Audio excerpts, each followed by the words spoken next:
It is Arkansas on the road at Georgia. Excuse you, Arkansas, also known as... the Kings of Texas. Everybody knows that. Continue. This is a problem. This is going to be a problem now that you've introduced Well, you beat Texas, Texas A&M, and Rice. That makes you... the Kings of Texas. Yeah, true. sorry. It's very true. Yeah.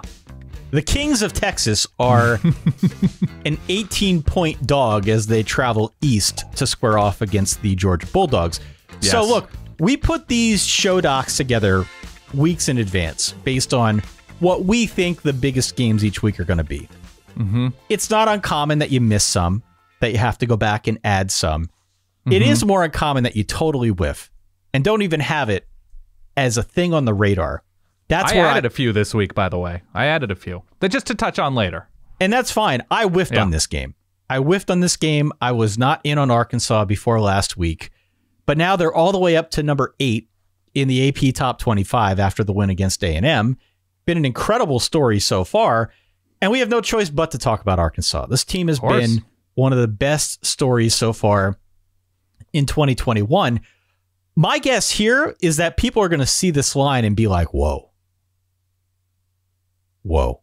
And I think the public betting numbers reflect that as well. I looked yesterday, something like 80% of the money was coming in on Arkansas. I understand why the line is high. I totally get that. And I think I still feel like it's too much. Where are you at with this?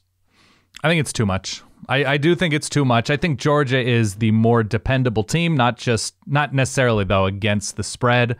I think they've gotten into a nice rhythm. But again, maybe they haven't. It's South Carolina and Vanderbilt. There's an issue for me at this point thinking, okay, we've seen Georgia be at week 1 against a really, really good defense and offensive touchdowns. How many? How many do they mount up? 5, 6, 7, 0 offensive touchdowns against Clemson. Now, Clemson's defense is better than Arkansas's defense, and we also have a Hog team coming in, I think, pretty beat up, given where KJ Jefferson had to leave the game and didn't fully practice, but Sam Pittman said he's expected to play on Saturday. Treylon Burks, their clear number 1 weapon when fully healthy out wide, he leaves the game and was beat up going into the game itself against A&M. So there are some concerning factors against a Georgia team that looks like they might have the best defense in the country. But 18 points is a lot of points to me, especially since Georgia, I mean, they're getting healthier. I think they're getting guys back on offense, it looks like, but they have one of the better tight ends in the SEC, if not the country, and freshman Brock Bowers. Of course, we have JT Daniels seemingly healthy once again. I just think we are possibly, I think, inflating Georgia at this point because we want there to be excellence in the sport, because so many of the teams that we expected to be excellent just aren't. So I think Georgia's really, really, really good.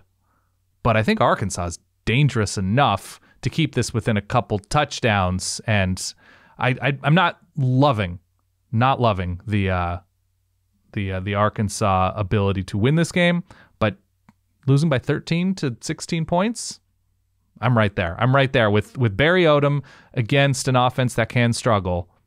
I'm just going with it. Yeah, do we devalue the week 1 game against Clemson if you're Georgia? Do we devalue that now? Are we at that point? Yeah. We're pulling into the devaluation station. Okay, but just checking. At the same time, Georgia has done what a really, really, really good team should do against South Carolina and Vanderbilt. Like, we've seen a lot of supposedly great teams win by 7 or 11 against teams like those. And I think there is something about the quick and immediate lethal separation that Georgia has been able to impose upon those opponents. So that at least gives me some hope that Georgia is on the path to being dependably excellent. I'm pretty confident Georgia's going to win this game, but 18 is a big, dirty number, man. That is too big. I would not bet real American currency on this game, to be clear.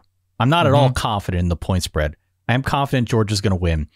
My sense so far is that Arkansas is really solid from top to bottom, but I'm still a little unconvinced that KJ Jefferson and the 2 Treylons are going to be enough to power this offense through an SEC schedule.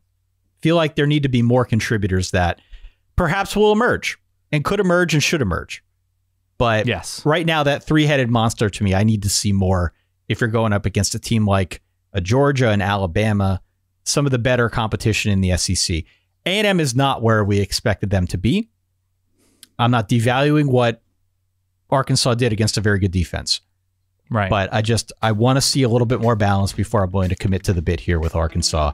I think Georgia wins 34-17. I think they win rather handily. Cover, yeah. But 18, I can't justify 18. I just can't do it. I have 28-17.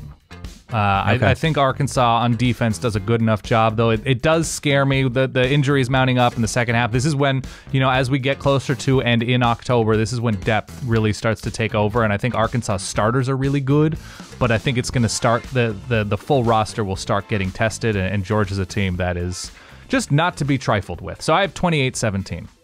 We sort of agree then. Hey, thanks for watching. Consider, if you haven't, subscribing to the channel and hitting that little bell to be alerted, and listening to the podcast at solidverbal.com.